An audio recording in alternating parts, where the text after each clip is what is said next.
Welcome, everyone. Welcome to the Hudson Institute.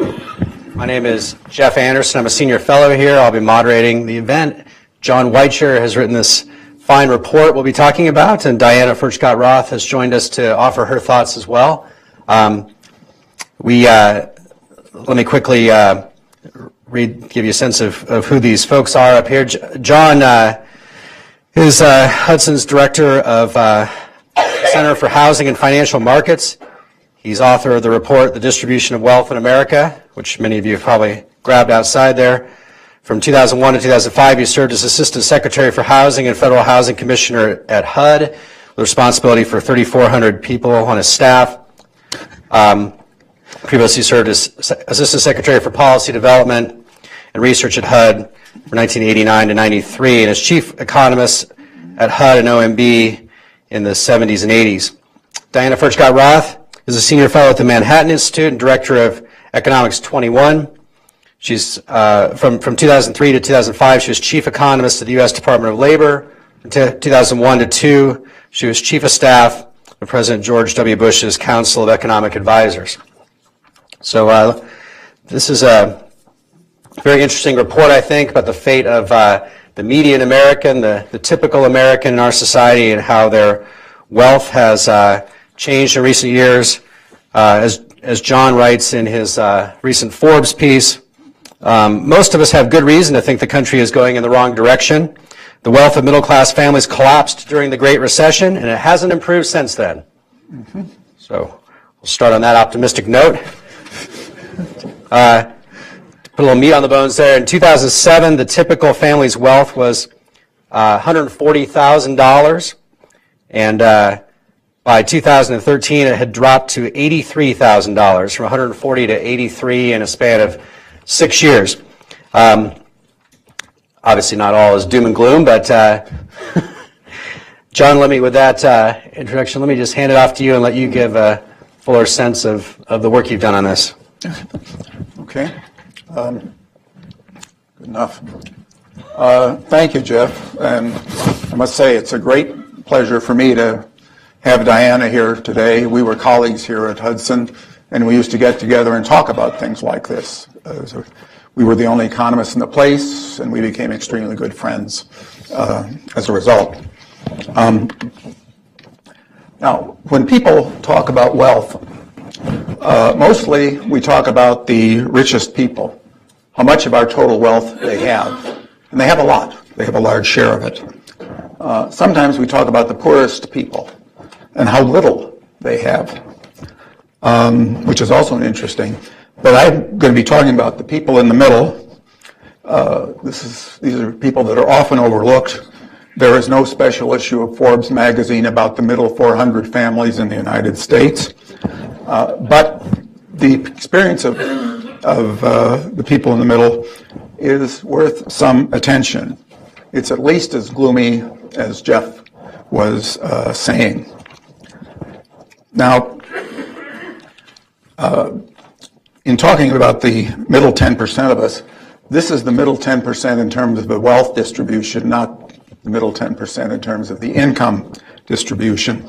People between the 45th and the 55th percentile of the wealth distribution.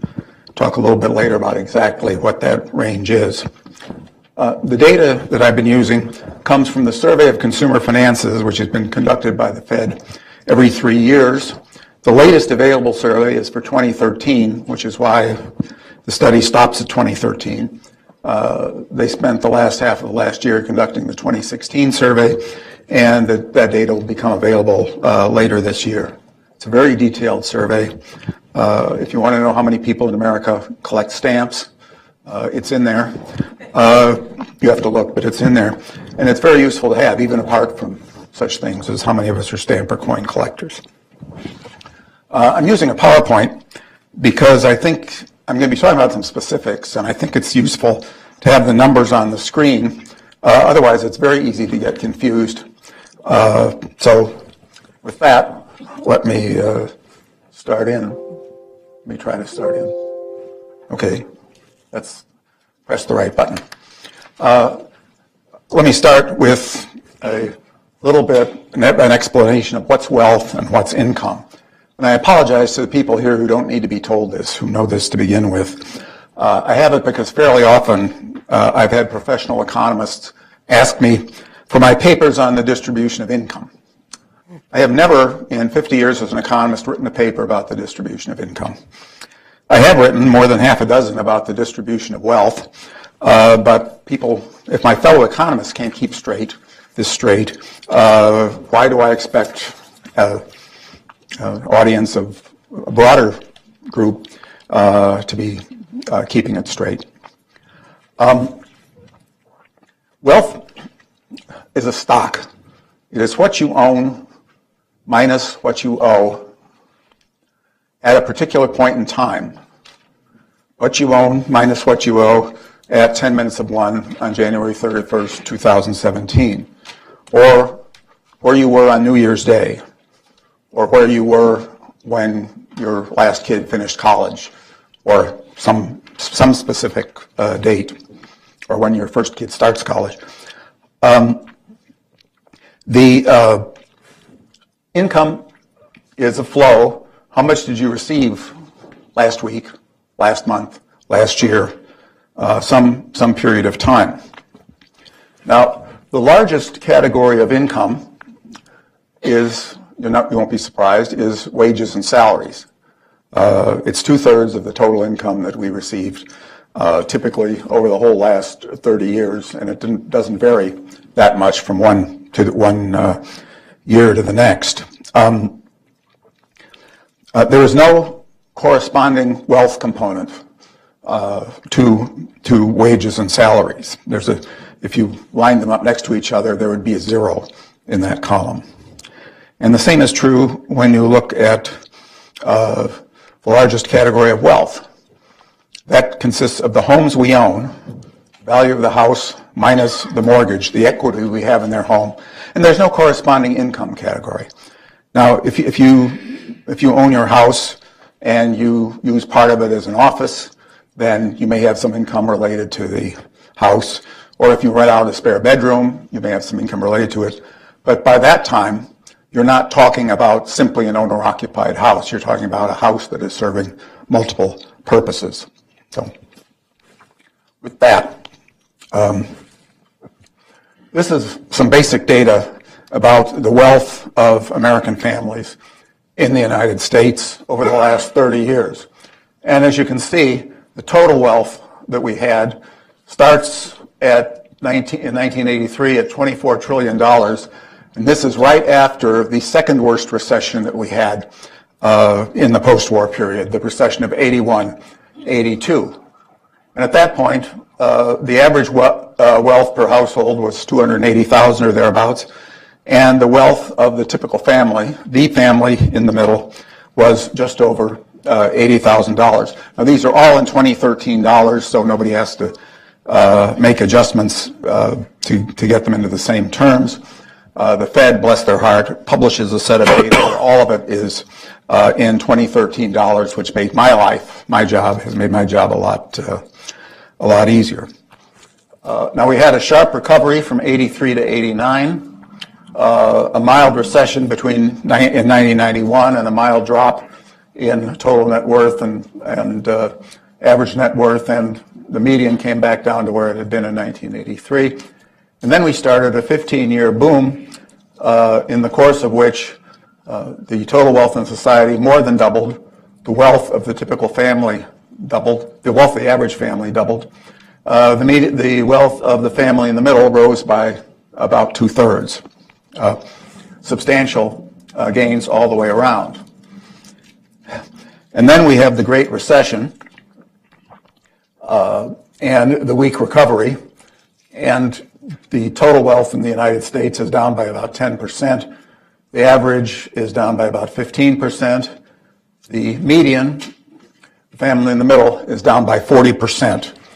And they lost that 40% in the first 3 years, and then there's a little bit more of a loss for good measure. So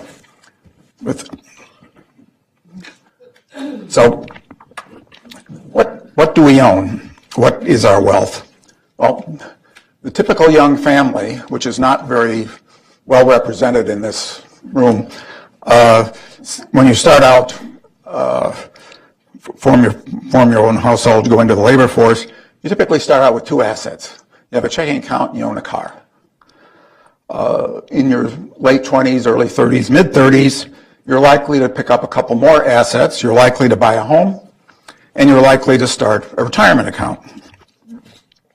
And those are the assets that most people have for most of their lives, and they remain throughout people's working lives the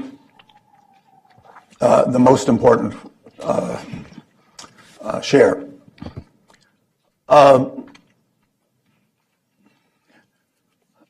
These four assets in 1983 added up to $115,000 on average. They were 40% of our wealth. Since then, they've gone up to be almost 50% of our wealth, and that is because of the increasing importance of retirement accounts. In 1983, the law had just passed, which made IRAs generally available, including to people who had pensions from their jobs to begin with. Now, these are not the only assets we have. 10% of us or so own a small business. 20% of us own rental property. 10% own commercial real estate. 5 to 10% have a vacation home. 10% of us own mutual funds. 10 to 15% of us own stock, apart from our retirement account. 20% of us have cash value life insurance. And there are other assets that are less important. But the major four assets remain the major four assets throughout your life, unless you're really rich, in a millionaire or a multimillionaire, and on up. Okay. A little bit about who the families are in the middle. Here you see the wealth range for the 10% of families in the middle. It was from 105,000 to 175,000 in 2007, and it dropped by about almost half by 2013. What happened to wealth happened to a slightly lesser extent with income. The median income for these families dropped from 54,000 to about 46,000 in the course of the Great Recession and the weak recovery. So it was not a great time for almost anybody. The median age of the families in the middle is middle age, a little younger than 50, a little older than 50. The typical family in the middle is a married couple, and if they're a married couple, typically they have children still in the home. A little bit more about them. Here I'm talking about the heads of households because that's the only way I get comparison data from the Census Bureau. 30% of the families in the middle had at least a college degree, according to the Survey of Consumer Finances. That's compared to 33% of all U.S. households, and this is in 2013.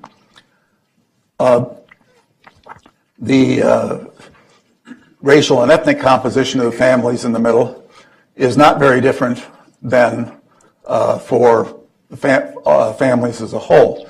About 3/4 of them are white. About 1/4 of them are members of minority groups, and I don't have other races here, which is the other group that the Survey of Consumer Finances has. I think these are worth keeping in mind because we heard a lot over the last several months about white men without a college education, and I want to make clear that we're talking here about a somewhat different group.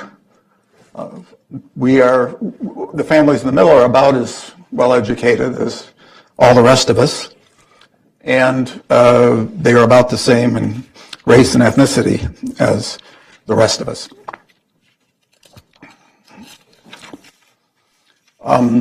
So what do do these families have? Looking at this in a little more detail. And you can see that fewer of the families in the middle owned their own home in 2013 compared to 2007. And a really dramatic change for the families which owned a home in 2007 and in 2013. They lost nearly half the equity in their home in those 6 years. That is a lot. Again, most of these families had an IRA or 401k in 2007. That percentage dropped rather noticeably from 56% to 47%. The median value didn't change very much, but clearly there was less invested by families in the middle in their own retirement. 10% of them owned a small business in 2007 with a value of about $50,000. By 2013, 7% owned a small business, and they got the same thing happened to them that happened to the homeowners. The value of their business dropped almost by half. This has not been a great time for these people. The families in the middle lost 40% of their wealth in 3 years and haven't gotten any of it back.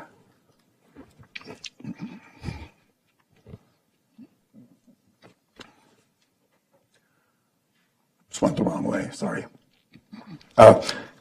Broadening what we're looking at a little bit. This is based on 4 different groups in the society. The richest 10% who have about $3 million and up. The well-to-do, who are people between $375,000 and $500,000. The families in the middle that we've been talking about. And the families who just barely have positive net worth. The range here is between about $10,000 in net worth up to $25,000. And you can see from this that the richer the family was in 2007, the more their wealth dropped in the next 6 years in dollars. 500,000 for the richest 10% on down to $8,000 for the people who have very little. And if I filled in the whole table by 10% groups, by deciles, you would see a steady and a monotonic decline.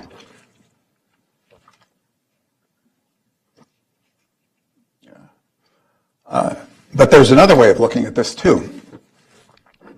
The richer the family was in 2007, the smaller the percentage drop in their wealth was. The richest 10% lost 11% of their net worth. Certainly not an enjoyable outcome for them, but not disastrous. The well-to-do people lost about a quarter. The families in the middle, as we've been talking about, lost about 40%. And the people at the bottom, or near the bottom, who didn't have much to begin with, lost almost half of what they had. Now, with that situation, one consequence is that the distribution of wealth became noticeably more unequal between 2007 and 2013. In 2007, the richest 10% owned 71% of the total wealth of all American households. 6 years later, they owned 75% of the total wealth of American households. And that is the most unequal distribution, the most concentrated wealth holdings that we've had in this country since at least 1983. It has not been a good time. And I think all this helps to explain the results of the election, at least a little bit. I don't want to overstress this, but here is a standard poll question asked by nearly all the major pollsters from time to time. How are we doing? Are we going in the right direction? Are we on the wrong track? And this chart is from Real Clear Politics and shows what the responses were over the last 8 years. They just report the last 8 years. So we no longer have, from that source at least, 2008 and earlier years. And you will see that we have consistently said by substantial margins that we're on the wrong track. There's only one day in this where it's a 50-50 vote. That line at the bottom near the left-hand margin on June 1st of 2009, we split 45.8%. We're in the right direction. 45.8%. We're on the wrong track. Usually, it's been at least 2-to-1. We're on the wrong track. It's been as one-sided as 4-to-1. 78% wrong track, 19% right direction 5 years ago, 75% wrong direction, wrong track, 17% right direction 3 years ago. We are aware that things are going wrong. Now, I looked at this yesterday as well, and, sorry, one more.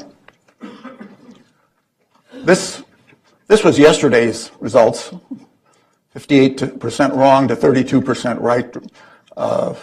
And then if you go back to January 30th of the year before, and the year before, and the year before, and the year before, you see that typically 60% of us have said we're on the wrong track. 32% of us have said we're going in the right direction. There's a little bit of a blip since the election, but not a large one. So, with all that, we were talking beforehand, the economy seems to be improving. At least we can hope so, and I think there's some reason for it. But most of us have a long way to go before we can catch up to where we were not that many years ago. Thank you very much.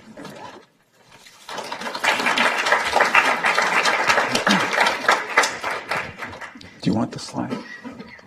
John, can I ask you a quick question Sure. before I hand it over to Diana? The slide you had shows the share of wealth that comes from those four assets, checking, cars, housing, and retirement accounts. Yeah. Do you have a sense offhand of how much higher that number would be for the median American? Because I assume for the median American, those four assets are even more important than for the average American. Yeah, basically, the short answer is I can't tell you that right offhand, but basically for almost everybody from the people that I listed as barely positive net worth, they're the most important for them, about 85 to 90%. Okay. They're not much less than that when you get as high as the people who I described as well-to-do, who are between the 70th and 80th percent of the wealth distribution. And for people who are nearly millionaires, it's a little less than that, but it's still, these are the things they own. And they probably own something else, but also they have a much richer IRA and a much bigger house. So ballpark for the median American, probably 80 to 90%, somewhere in there, it sounds like. Something like that. Yeah. Thank you. Diana?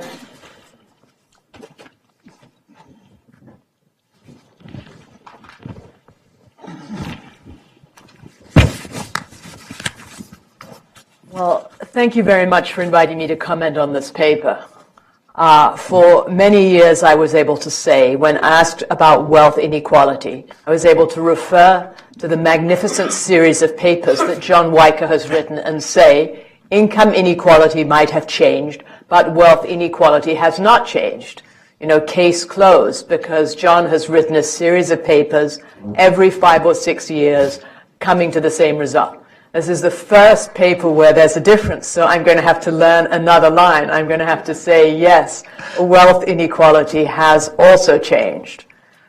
I found particularly interesting your slide about 1992 and the decline in wealth in 1992. Because in 1992, actually, GDP growth turned out to be relatively strong. It was revised the next year up to about 3%.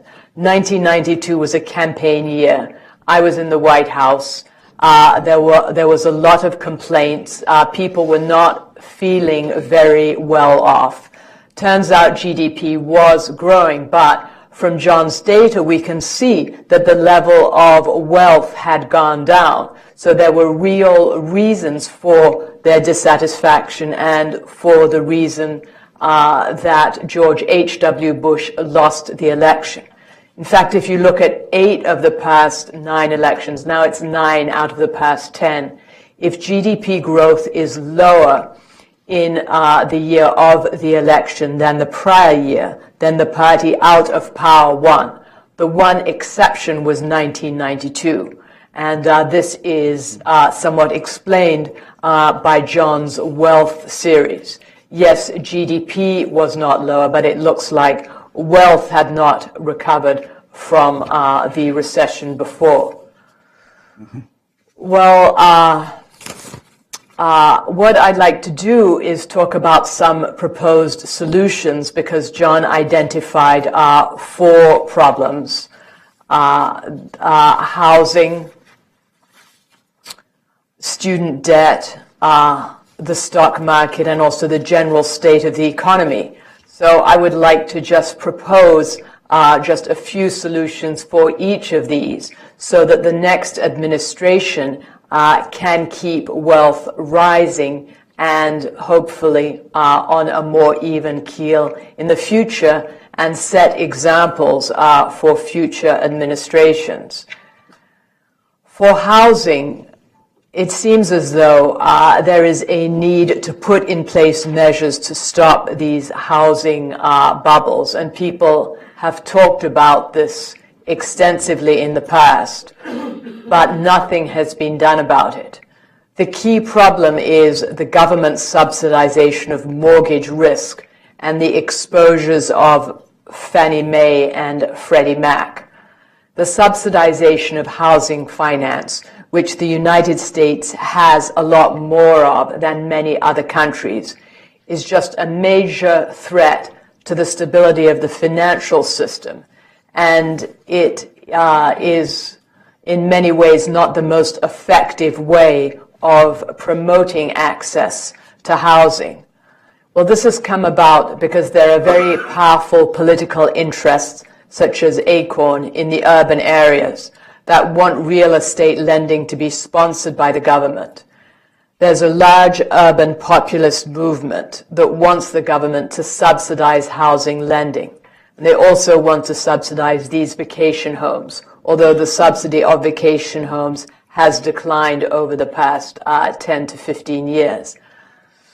So when you have these subsidies, then housing value and housing equity is more likely to be hit in a downturn. And this is something that Dodd-Frank has not solved.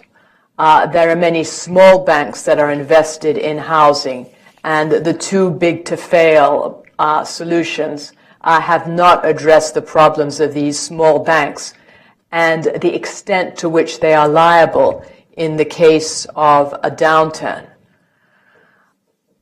We saw before the recession mortgage leverage rates skyrocketing.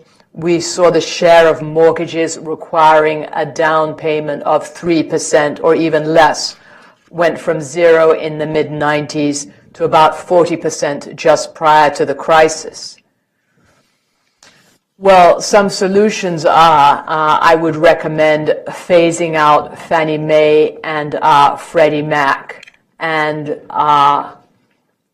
the losses that Fannie and Freddie has are extraordinarily high right now, and we need to be dealing with those losses by phasing out gradually these entities. We also need to phase in a movement from the 3% down payment to a 20% minimum down payment requirement. A third policy that might make sense if we want to help people in the housing area is to provide assistance to the cost of locking in longer-term interest rates for low-income individuals, because they are potentially more susceptible to the increase in a flexible rate mortgage, such as a 5 or a 7 or a 3-year ARM. A fourth policy idea would be, instead of subsidizing housing through the lending, is to subsidize it through down payments. And this has been tried in Australia, where there's a down payment assistance program. Every Australian qualifies for a $7,000 first-time home buyer subsidy, which increases their down payment, reduces their leverage, and makes their home more affordable. And this has a stabilizing effect on leverage ratios and creates a real stake for people in their homes and in their communities. Well, let's move on to student debt. You all have the paper in front of you, and there are some very interesting tables on how student debt has ballooned and has lowered the value of wealth. If you look at the tables, you can see that people in increasingly higher ages over time owe more student loans. And we need to try to, again, phase out the federal government from the student loan business, because they just give whatever student loan generally people ask for. They don't ask about people's ability to repay. If I'm a C student and I'm going to a local university and I want to major in women's studies, they will give me basically as much loan as I ask for, even if I have no ability or my parents have no ability with the Parent Plus loan to repay this loan. And C students occasionally drop out in the middle. Few of them finish in 4 years. So many of them are stuck with the level of debt and without any degree to pay it off. Now, if you're a bank and you're responsible for getting back the money that you lend, you're not going to lend a C student $100,000 to major in some subject where they won't be able to get a job afterwards. You will ask more pertinent questions. You know, what are you going to major in? How much are you going to borrow? What were your grades in high school? The federal government in general does not ask any of these questions. Instead, many students are defaulting on these loans.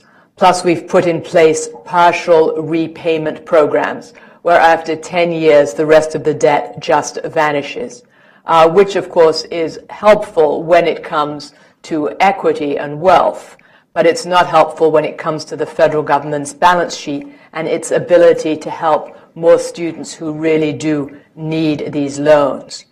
Another thing we should do is just completely end these federal loans for graduate school. You can have people borrowing money supported by the federal government for law school, business school, medical school. These are loans that they should get through the private sector. It's one thing to say that the federal government should subsidize a BA, quite another thing to say it should subsidize a medical degree and a law degree, which are supposed to be very serious investments in human capital that result in a large flow afterwards. Well, let's move on to the stock market.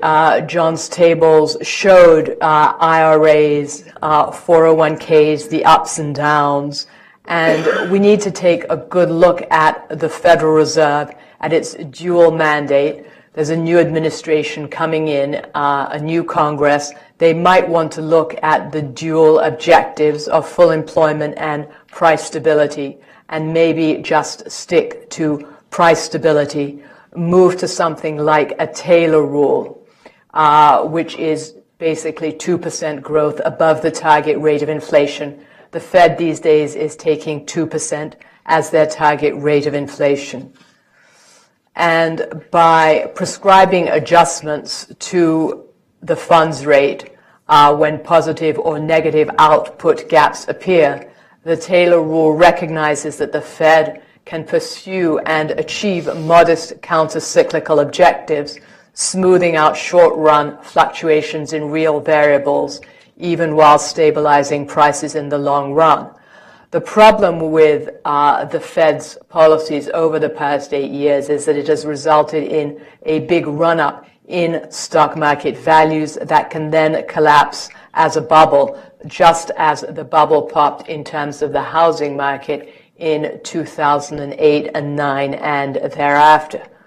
So if the Fed, having kept rates close to zero for so long, now raises them, it's very possible that there will be an adjustment in terms of stock market values, and people's wealth is going to be negatively affected in terms of their investments in their IRAs and their employer pension plans.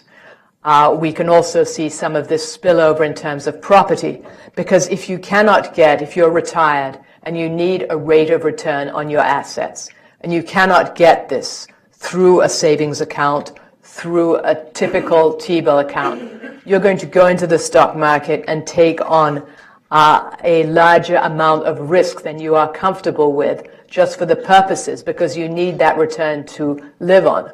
Further, you might decide to invest in property, take a lump sum out of your IRA that really should have been in T-bills, put it in maybe some rental property so that you can get rent as a source of income to live on. And this is highly distortionary in terms of the zero Federal Reserve rates right now. We have to hope that the Fed is going to raise rates gradually to a more normal historical level. Finally, what we really need to do is have a higher rate of economic growth so that people can be replenishing their assets. They get more wage and salary income, which can partially go towards savings. We need lower tax rates, a better regulatory policy. It makes no sense for us to have the highest corporate income tax in the world at 39%, including federal and state taxes, when the OECD average is 20%, when the UK is 20% and planning to go down to 17% in 2020. This would result in increased funds coming back into the country and making more job opportunities. Earnings rise through mobility. People need the opportunity not just to get in the job market, but also to rise through the job market, and we need additional investment from all over the world for that. We have the lowest labor force participation rate since the 1970s. Our labor force participation rate at about 67% it's about 62.7 now, is equal to 1978 levels. And this is before the decade when millions of women marched into the labor market. We need to provide more opportunities, and one of those ways is fundamental tax reform, both on the corporate and the individual level.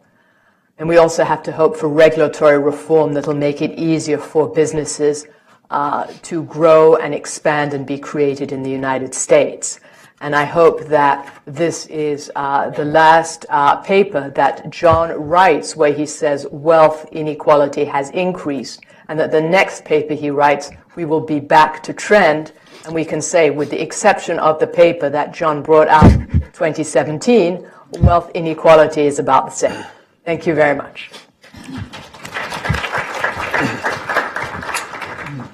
Thank you, Diana.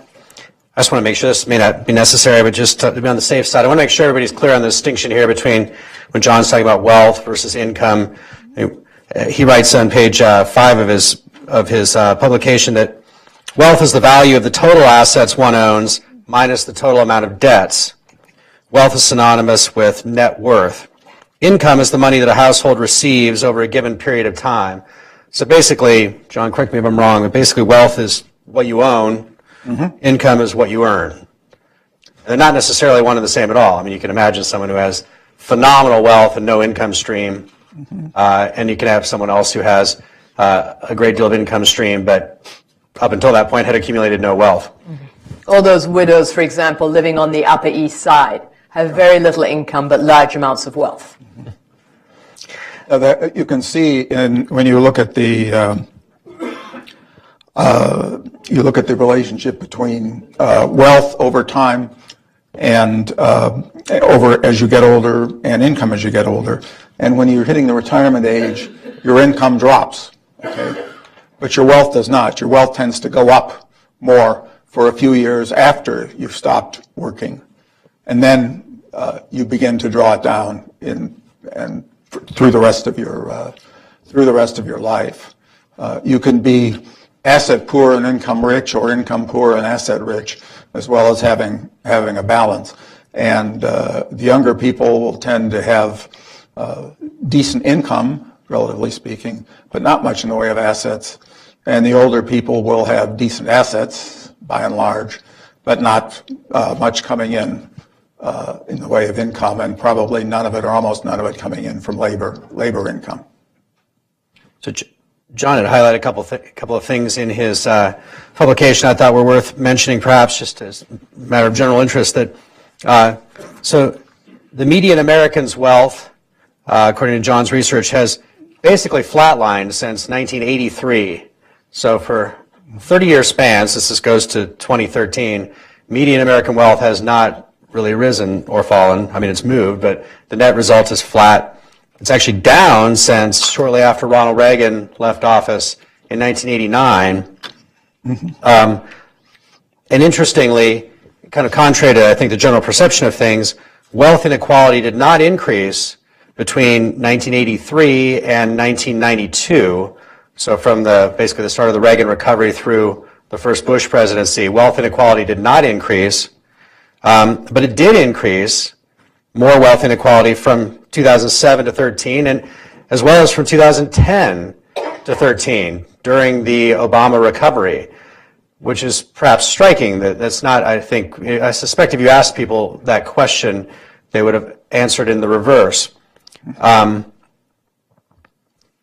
income of the median American has also not been great in recent years, but it at least has risen since 1983. So the wealth numbers are even a little bit worse than the income numbers. I guess, John, I'll start off by asking you, why is it that wealth inequality has increased in the Obama years when it did not increase in the Reagan years?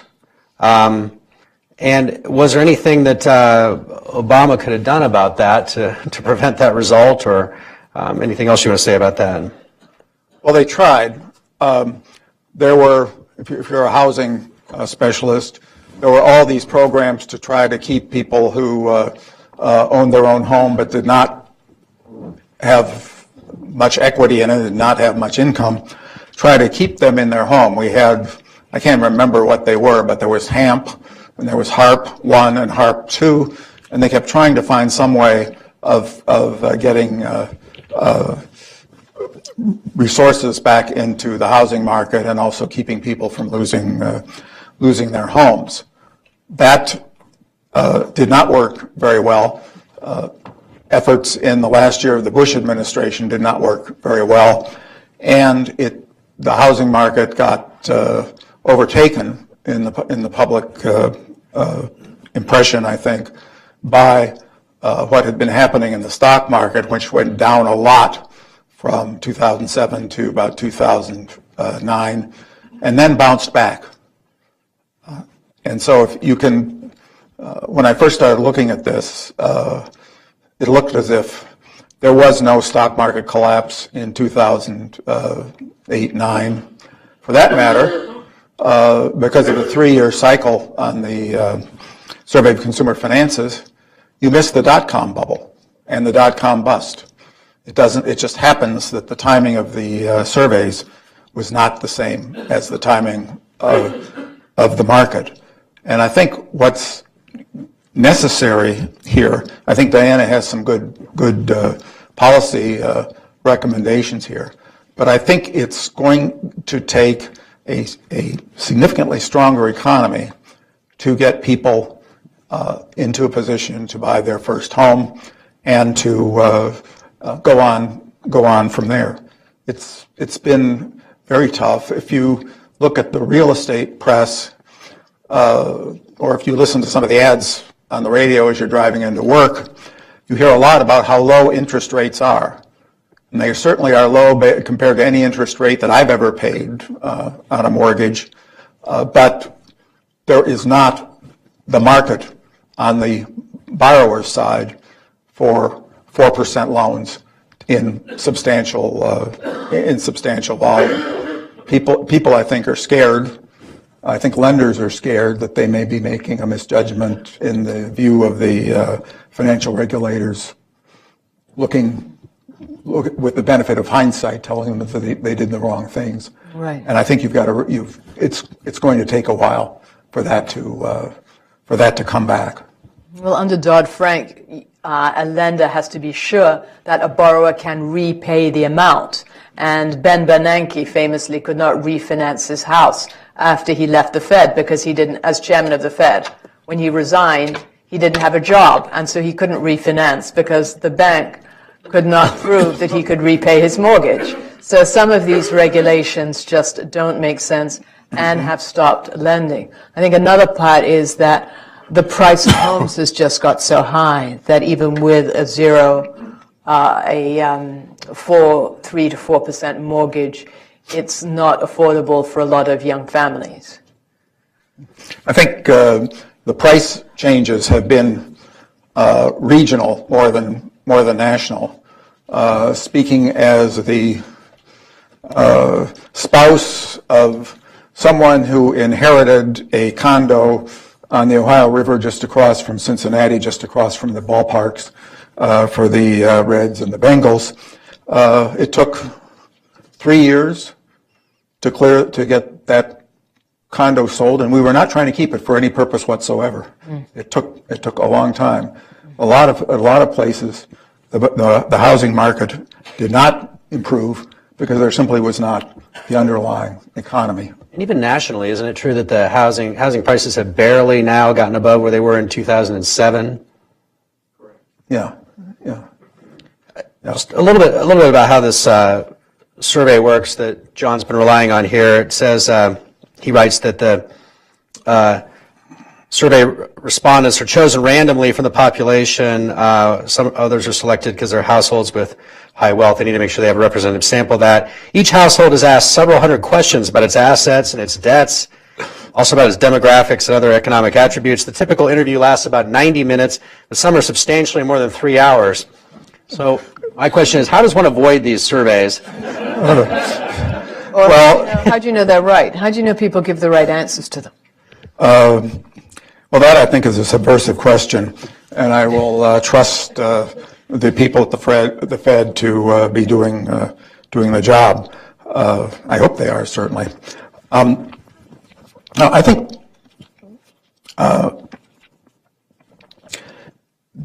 the problem you get into here is that the people who can answer the survey quickly are the people who say no to nearly everything. Do you own your home? No. Okay. Do you want a vacation home? No. There go a whole bunch of questions. And so on through. What about, do you own any stocks? No. And then you get to the people who are wealthy, and that is, you're going to get a lot of yeses, but there's going to be a whole bank of questions after that that you have to answer. And the Fed folks start every paper they publish about every survey with thanks to the people who responded, and their thanks are somewhat effusive, and I'm sure completely sincere. It was very nice of people to do it, but you have to trust that the people are taking it seriously, and you do get some non-responses, people who don't want to answer the questions. My wife would do it. She loves this stuff. Okay. Well, Do you ever show up in the survey? Well, one might assume that, at least since it's a series, then one can trust the changes from it, that if there's any errors, then they're the same ones over time, and so one can trust the trend. But wouldn't you think that it would be biased downwards because people would tend to underestimate what they own? Well, I think one of the things they do is, judging from what they've said about this, is the people they are interviewing have to stop the interview and go and look things up. But what about, for example, how much is your grand piano worth? When we had a grand piano, Or how much is that painting worth? The things that don't change in the market very often. well, I think if you've got something that has value, you are likely to have some idea what it's worth in that situation.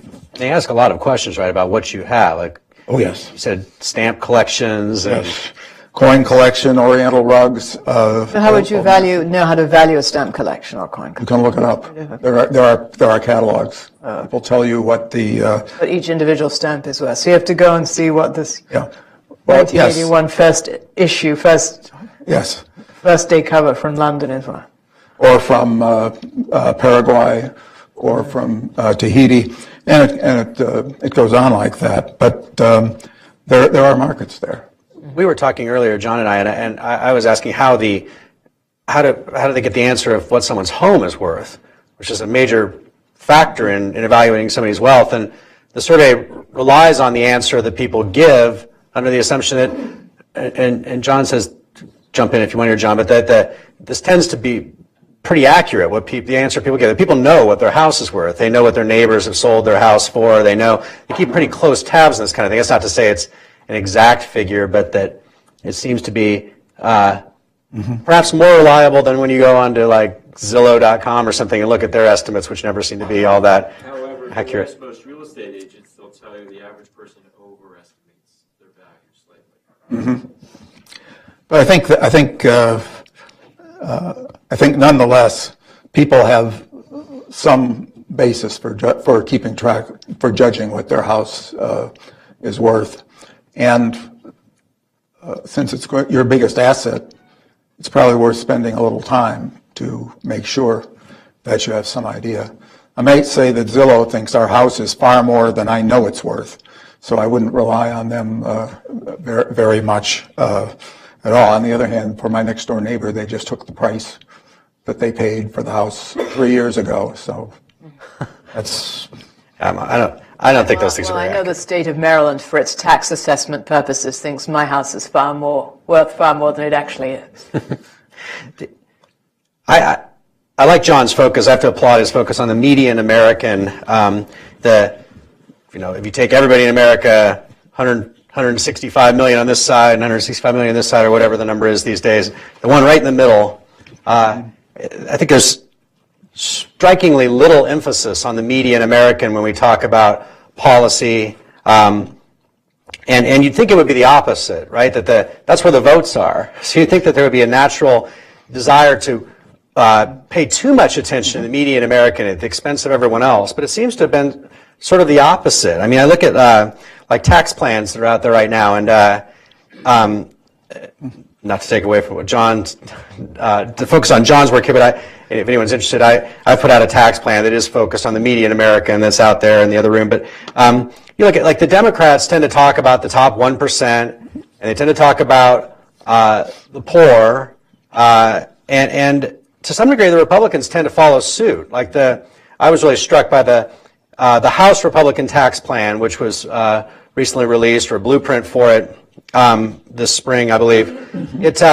It sort of reads like a plan that's designed to be beneficial for people kind of at the bottom, where more and more people would be given money at tax time. Like, instead of paying income tax, they actually, tax day is payday, and the number of people for whom that is true would increase. And then the wealthiest would do well under the plan, very well. But the median American is sort of doesn't seem to be the focus. And in particular, there's a provision in the House Republican plan would make it so there's huge tax increases for a lot of middle class homeowners because while they keep the mortgage interest deduction, they take away everything around it that makes it worthwhile, like the personal exemption. So you'd have a lot of middle class homeowners that would have $2,000, $3,000, $4,000, $5,000 increases in their tax bill, and it's a surprising thing to me. So I guess I wanted to ask just either of you about this and this sort of, I think, strange phenomenon of not paying much attention or as much attention as I would expect policymakers to pay to the median American. Same could perhaps be said about Obamacare alternatives. Well, sometimes it's because it's difficult to calculate, and John has just done an excellent job of doing these calculations. So it's pretty easy to, for example, get the top 10% or the bottom 10%. The median is sometimes harder to calculate, or it's easier to get the average than it is to get the median for many of these things. I think most of us have no particularly clear idea where we were 20 years ago or 30 years ago, if we were, in fact, the head of our own household and not living in our parents' household. You just don't keep track of things very well. It's too much trouble. We don't make inflation adjustments routinely on a day-to-day basis in our lives, not even if we're economists. And I think, therefore, people tend to lose track themselves of how well they're doing over a long period of time. I could not tell you what our net worth was 30 years ago. But as you've noted, people seem to have at least a vague sense that they're not happy with how well they're doing, with the surveys of whether the country's on the right track or not. And what's happened in those 6 years from 2007 to 2013, you probably lived through them, and you probably have a pretty vivid memory of what happened to you during those 6 years. We'll see what happens 3 years with this year's survey. I'm sort of afraid that Diana's going to be disappointed, and I will have to write another paper about the continuing decline in the wealth of the families in the middle through 2016. Absolutely. I hope that's the last one. Donald Trump is going to make America great again, and I'm sure that the wealth is going to go up commensurately. But it's hard for him to make a difference in what people had in 2016. Yes, that's true. Yeah. I don't think the market, although the stock market went You'll up. have to do one for the next 3 years after.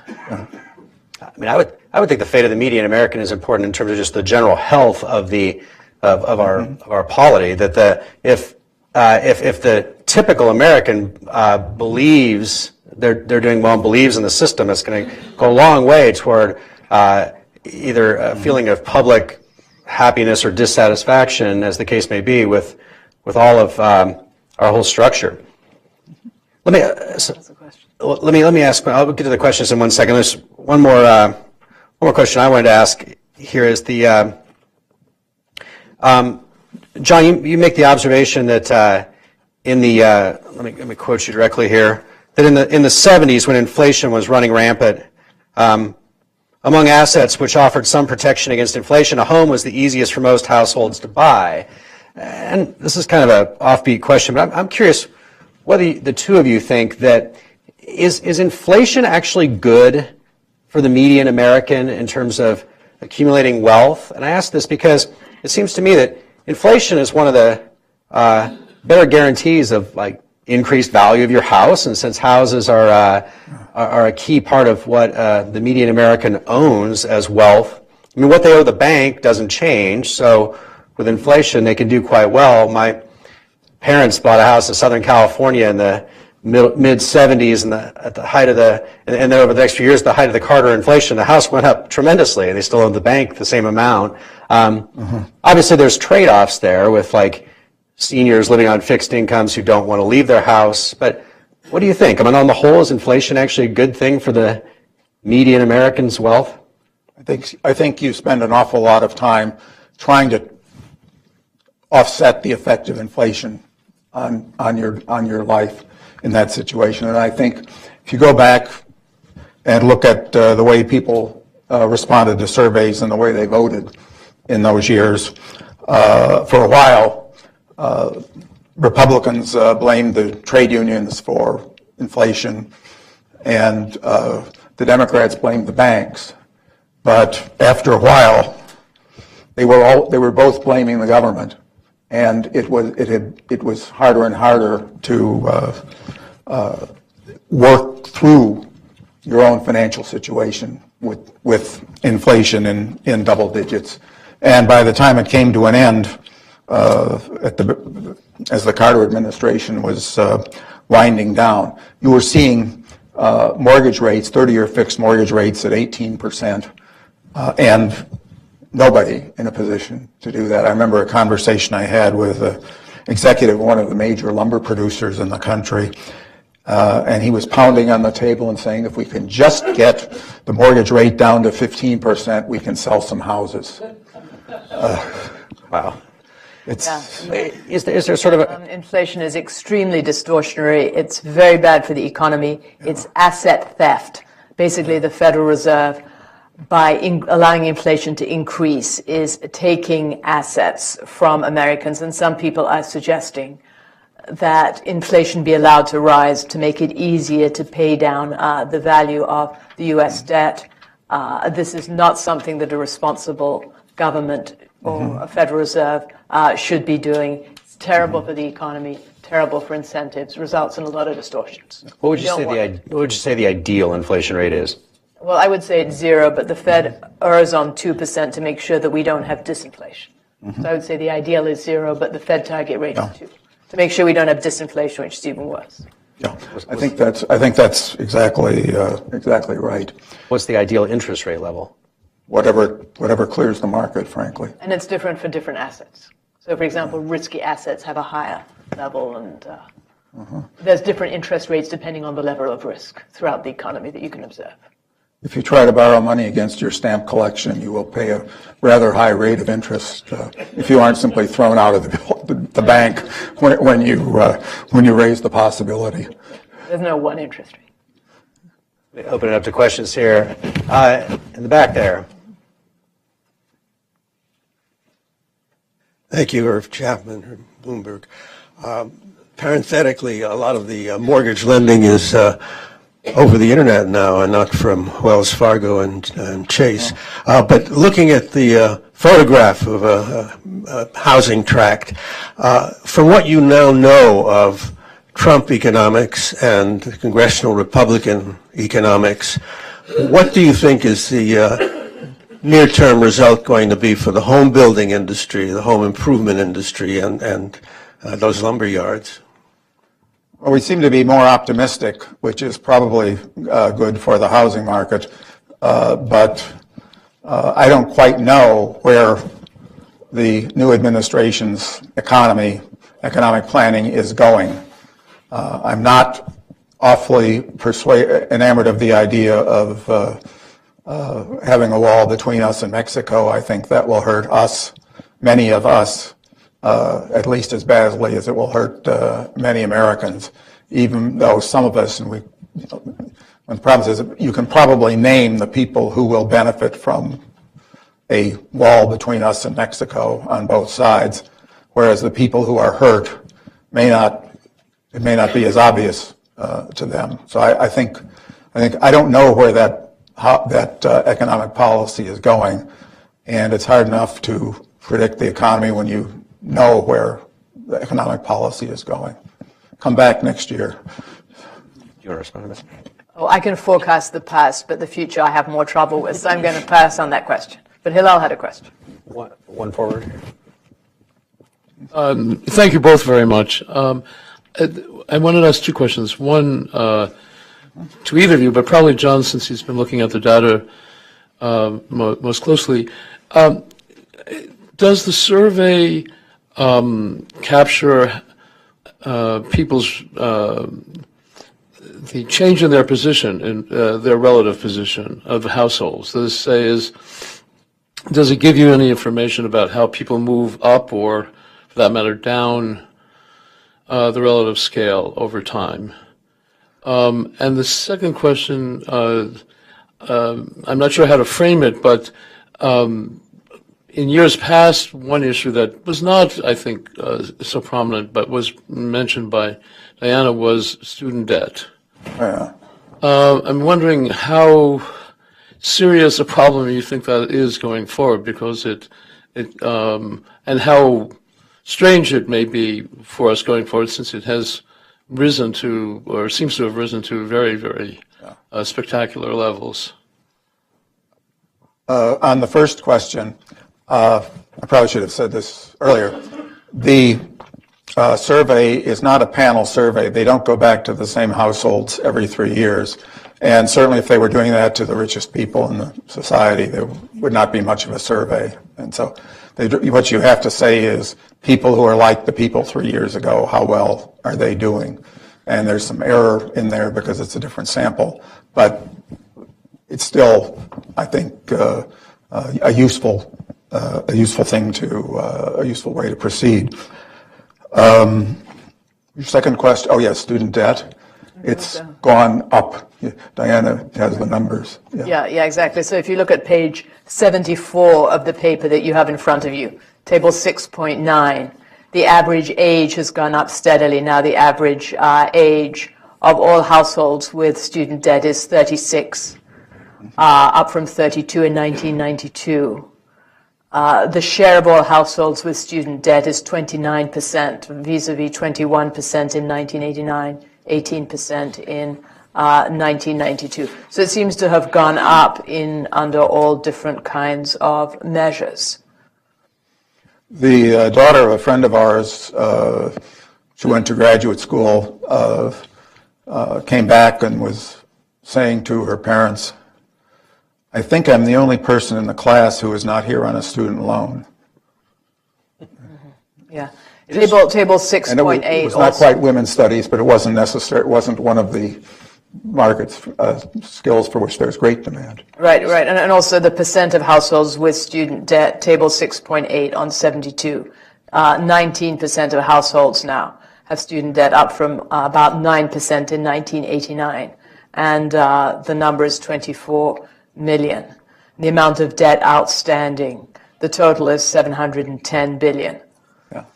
It is striking, isn't it, how as it becomes easier and easier for students to borrow money, the college's prices seem to somehow keep going up. Yes. Well, of course. Kind of in the same manner. Of course, I mean, As if it's almost not a coincidence. Well, yeah, of course it's not Almost. a coincidence. I mean, if they can borrow, then the colleges raise their amount. I mean, you can see it even not to be a Tuition. not to be a commercial for a particular institution, but you can see where like Hillsdale College, which doesn't have use the federal student loans at all, I believe, actually has prices now that are below in-state prices for the University of California system.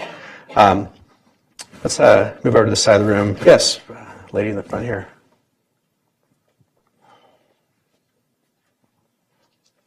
This has been very interesting, and I want to congratulate the Hudson Institute, because I think you're the only think tank that I'm aware of in town that talks about these issues of poverty and those that have been left behind. So thank you very much.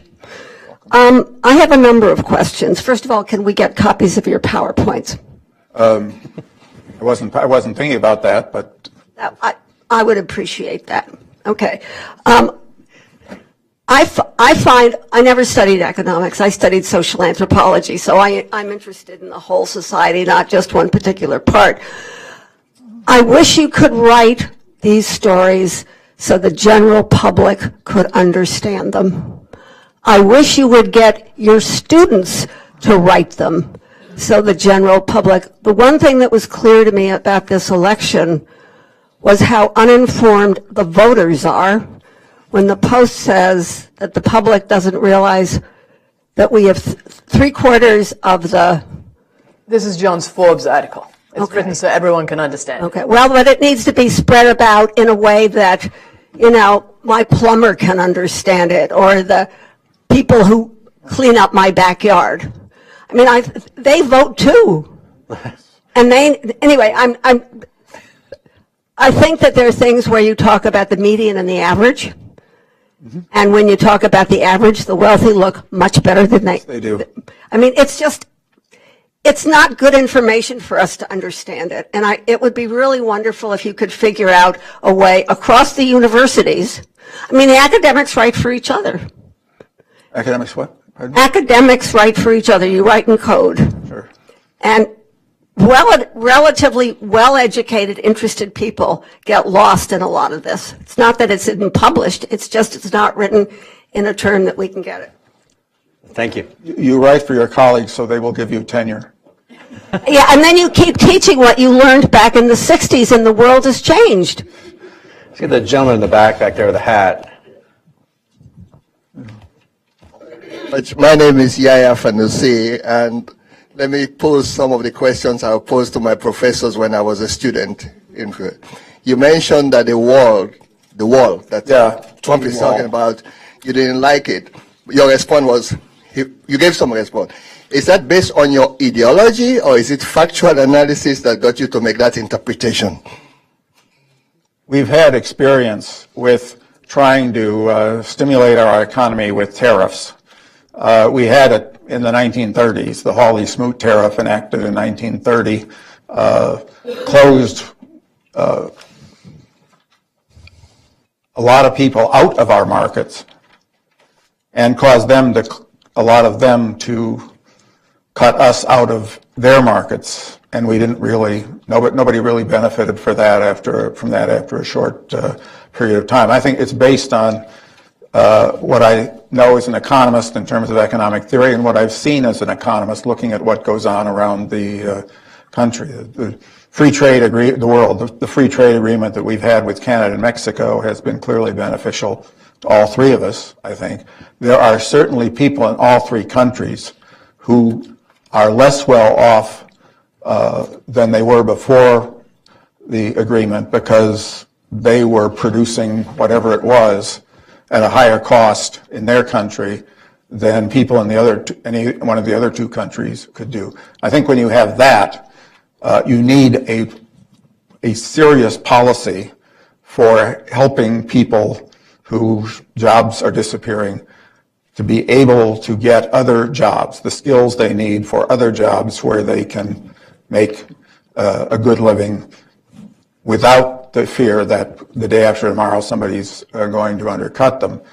Now, job programs are much more job training is much more Diana's territory than mine. My sense is that they've never been well executed in this country, but. Right, exactly. Now, I would agree with John that they have never been well executed, and a strong economy, a growing economy provides more opportunities than all the job training programs can do. I would say that I'm certainly in favor of more border security, very possibly a wall, but also more legal immigration and certainly more trade. I don't see a wall as necessarily stopping trade or stopping legal immigration. We need more legal immigration. We need it to be simpler, but that doesn't mean that we cannot also have a wall, because there are Hamas, Hezbollah, ISIS camps in Mexico. There are people who want to walk over the border and do us harm. We want to keep out those people. We want to also let in people who want to come here and work. So I don't see the two as necessarily contradictory. I always like to cite the stat that the percentage of people living in America now who are immigrants is almost the all-time high water mark, whether it's legal or illegal. That that number has surpassed, the percentage of Americans who are immigrants has now surpassed the number in 1880 or 1920 in these high water marks of immigration. It's up almost threefold since 1970.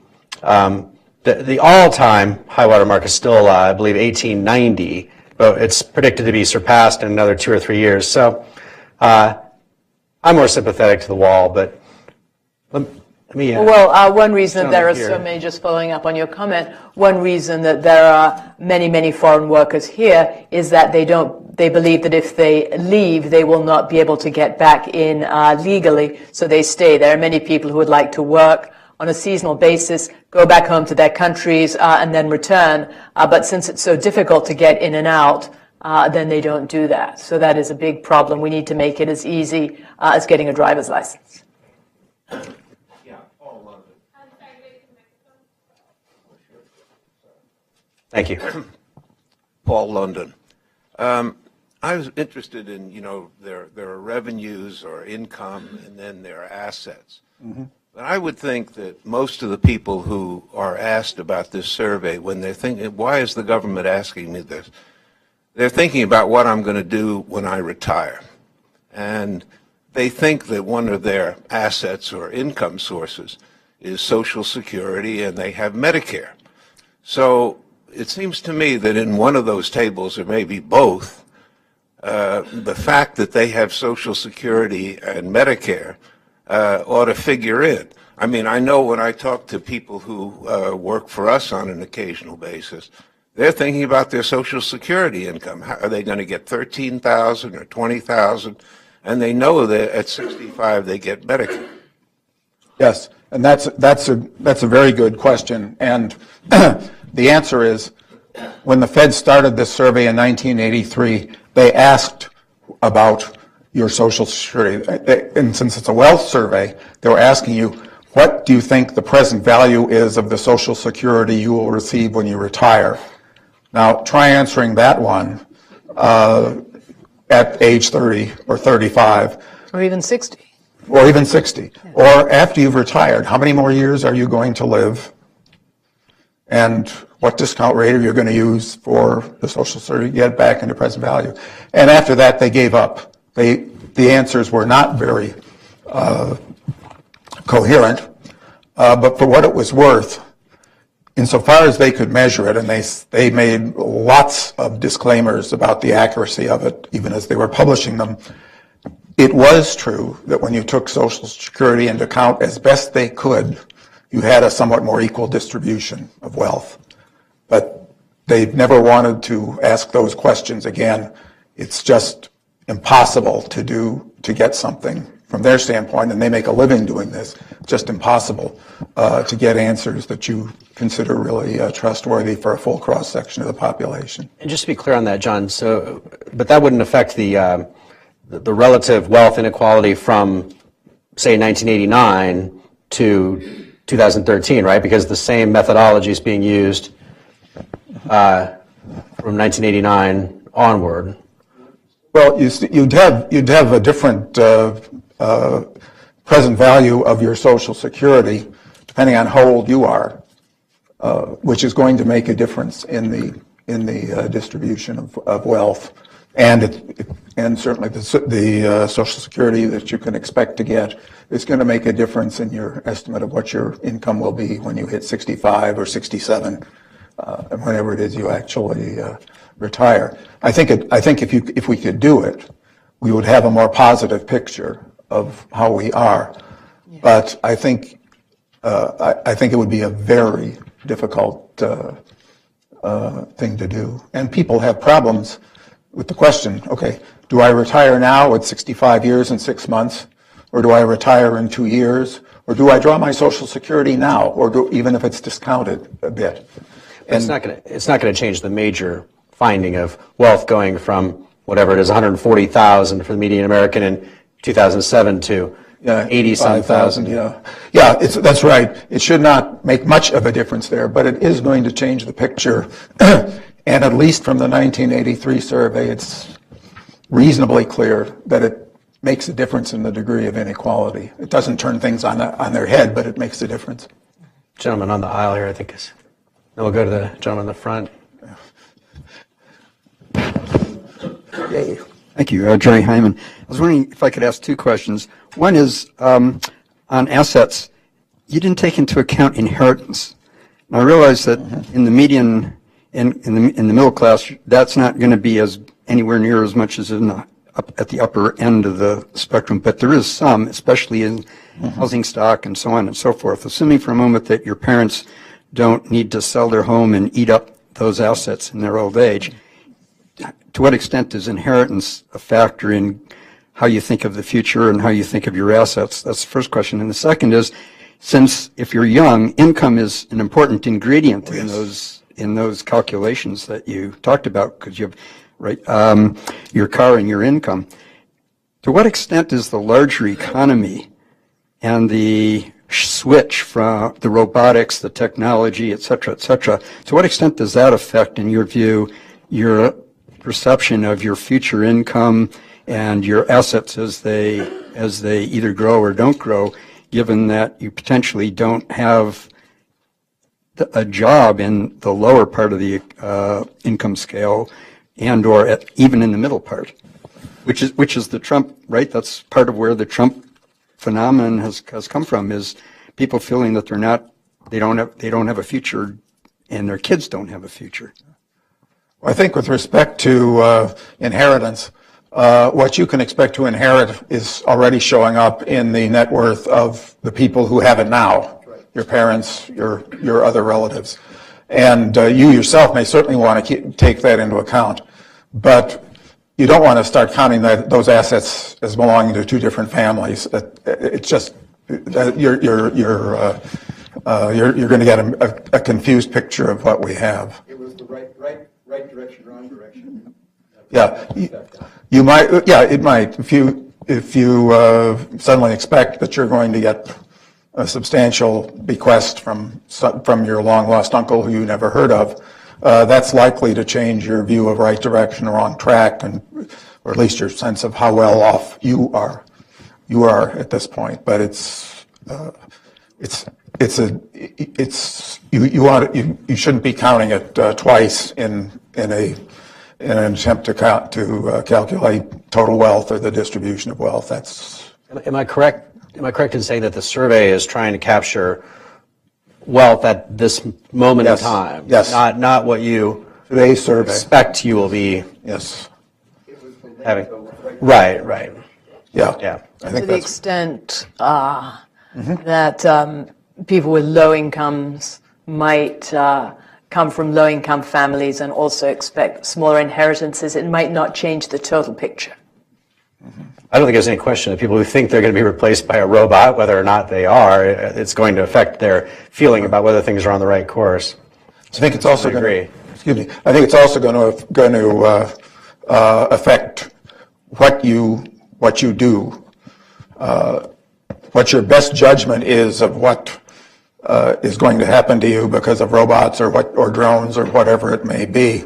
I think it increases your sense of uncertainty as to where you are. And if you can, you would probably be saving more to be protected against that uncertainty. And if you can't, you're going to have a less enjoyable life until you can sort things out. I think that's clear. On the other hand, we have seen increasing technology, and increasing technology over our economic history has been accompanied by higher wages and higher productivity. There were the Luddites who were concerned about the farm equipment.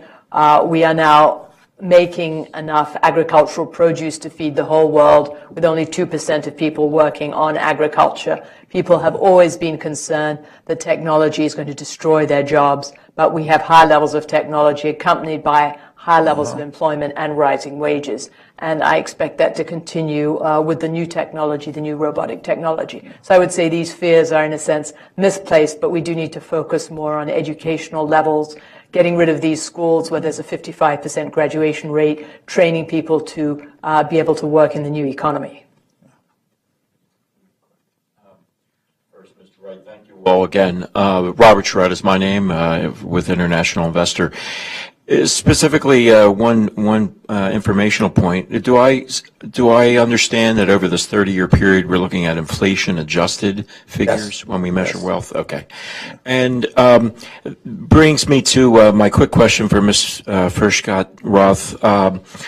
Some of your recommendations seem like they would exacerbate some of this inequity and wealth issue.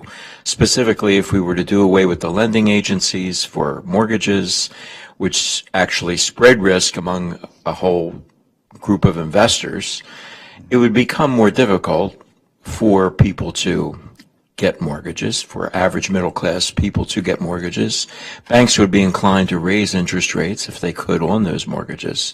Same thing with student loans. If we were to put that all into the purview of bankers to decide which degrees were worthy, which grades were worthy, I can tell you many of us who became entrepreneurs would have been without the possibility of receiving finance.